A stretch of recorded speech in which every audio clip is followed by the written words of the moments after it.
Байгаль орчин ногоо хөгжлийн яамны төрийн нарийн бичгийн дараагаар ахлуулсан ажлын хэсэг Өмнөговь аймагт очиж тус нутагт үйл ажиллагаа явуулдаг уулуурхан компаниудад танилцсан байна. 2010 онд байгаль орчин аялал жуулчлалын сайд Өмнөговь аймгийн хэмжээ нүүрс тээвэрлэлтийн үйл ажиллагаа явуулж байгаа. Аж ахуйн нэгж байгууллагуудтай уулзалт хийж нүүрс тээвэрлэлтийн үйл ажиллагааг зөвхөн хатуу ажилтай авцамаар явуулж явах шаардлагыг тавьсан.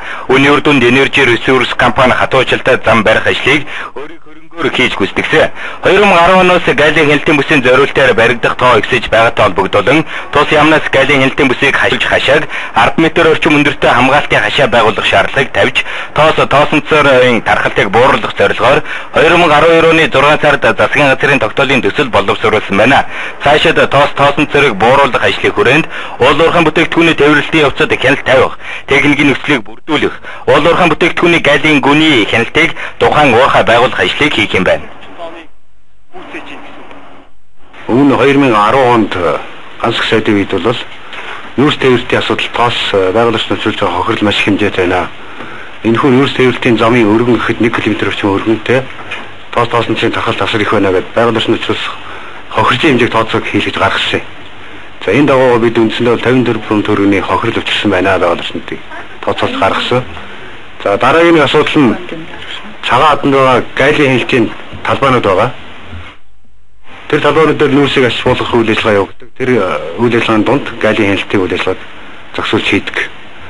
За цагаан хаданд очиод гол үүсч байгаа нөлөөлөл нь мөн адилхан тоосонцын тархалт 2010 оноос эхлээд ганц их сайдын үед яасан гэхээр тухайн тэр ашиглах талбай үйл ажиллагаа явуулж байгаа аж ахуйн нэгжүүдийн байгаль орчны хамгаалалт төлөвлөгөөнд хэн шалгалт хийгээд тухайн талбайд дунджаар 10 м өндөртэй хашаа хамгаалт хийх ёстой шүү гэдэг асуудлыг тавьсан. Түүнээс хэд хэд аж ахуйн нэгжүүд ийм хамгаалтын хашаа хайш хийсэн.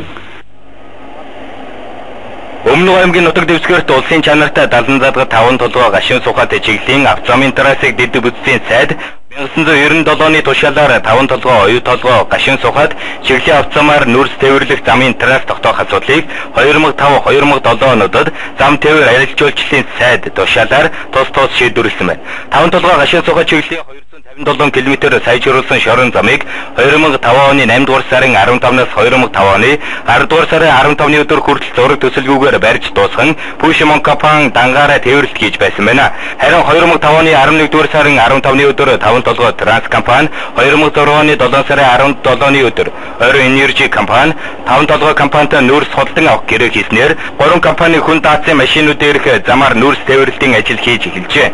2011 оны мэдээгээр хоног дунджаар 4500 машин оргил үедээ 6000 хүртэл машин нүүрс тээвэрлэлт хийдэг гэсэн судалгаа гаргасан байдаг.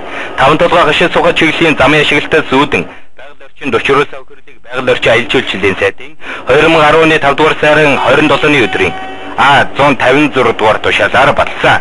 Байгаль орчны хохирлын үнэлгээ нөхөн төлбөр тооцох аргачлалын дагуу тооцоод нийт 50 сая гаруй төгрөг байгаа юм байна.